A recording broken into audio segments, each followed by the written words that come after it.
The flesh and blood is too expensive argument has picked up a new poster child, Hunter's Klaive. As of the time of this recording, a single copy of this weapon is selling for $48 and has been as high as $65 within the last week.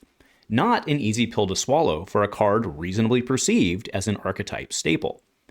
Now, speculation and rumors have swirled, but those were put to bed by James himself in a recent dev talk, confirming that Hunter's Klaive's printed frequency was exactly as planned. And it's always appreciated to get honest, straight info, but it doesn't change the problem statement. I'm arguing that, regardless of if it was printed as intended or not, that it wasn't enough. A huge shout out to our channel members for supporting what we do here. If you want to get involved with the channel and the Dice Commando community, please consider joining as a channel member. Remember, these videos are only possible with your support. You can show that support with a like, a subscribe, and by leaving us a comment and sharing your feedback. Community first, and go Commando. With Crucible of War, we saw the first batch of short printed cards, such as Gorganian Tome, Heroes, Equipment, and Weapons. In the Flesh and Blood world, the term short print refers to the intentional act of decreasing a card's frequency relative to other cards of the exact same rarity within that same set.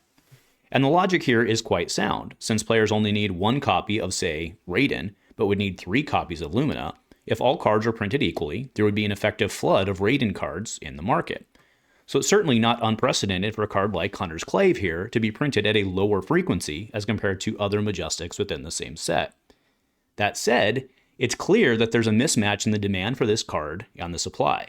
Whereas many other Majestics in the set are roughly where we'd expect them to be this close to release, Hunter's Klaive is well above reasonable for what is quite fairly considered an archetype staple card. And as such, folks were wondering if something odd hadn't happened, similar to the Regicide Surgical Extraction swap of the Dynasty era. However, in a dev talk earlier this week, James addressed the situation directly. Hunter's Klaive is printed at exactly the correct quantity, just like other weapons that we've made in the past, like the other assassin daggers. So no mistakes. There's no mistakes. This isn't a surgical extraction. So it is not a surgical extraction or whoops, it got left off the print sheet. It is printed at exactly the drop rate that we would assign a weapon such as Hunter's Klaive, one-handed weapon. You know, consistent with the precedent that has been used in the past. Literally with the other assassin daggers like Orbital class and so on. So it's certainly reassuring to have confirmation that nothing wonky happened, and that the card was indeed printed at the intended frequency. However, as I mentioned before, it doesn't really change the problem statement. And on top of that, I challenge that printing Klaive to the equivalent frequency of the other assassin daggers was not correct. Why? Because this is the first such dagger at Majestic Rarity that players need 2 of, or maybe even 3 of. With the Outsider's daggers, most builds were anchored by Spider's Bite at rare and later token rarity. Players then ran 1-ofs of the various Outsider's daggers. And that's where I see the first disconnect here. Klaive is not a 1-of dagger, it's a 2-of. It was a rare occurrence back then to see anyone running 2 Scale Peelers or 2 Nerf Scalpels, but nearly every marked base assassin build right now is running double Klaive. Further compounding the issue is the fact that the Outsider's daggers are printed as both right-facing and left-facing versions. Well, yes, they were short-printed as well. Having 2 versions combined with the general need for only 1 copy, we see a very clear difference and clear reason for what's happening with Hunter's Klaive, which is printed only as a single version and in the expansion slot. As such, it's reasonable to conclude that we're seeing a roughly 50% gap on the supply of this card. Plain and simple.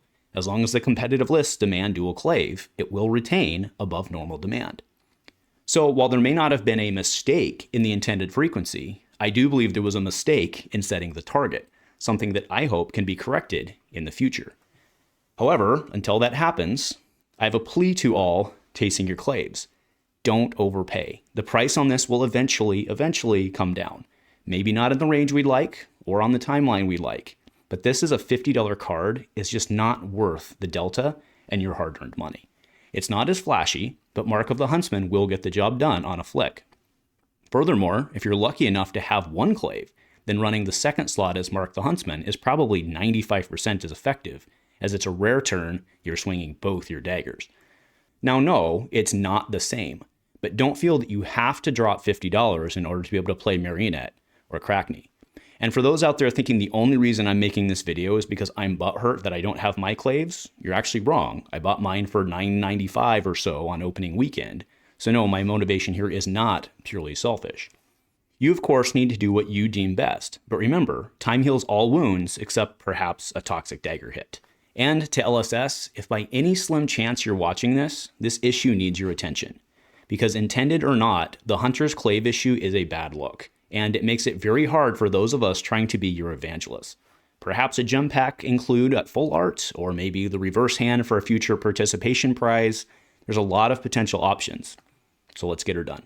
Thanks for watching, everyone, and go Commando.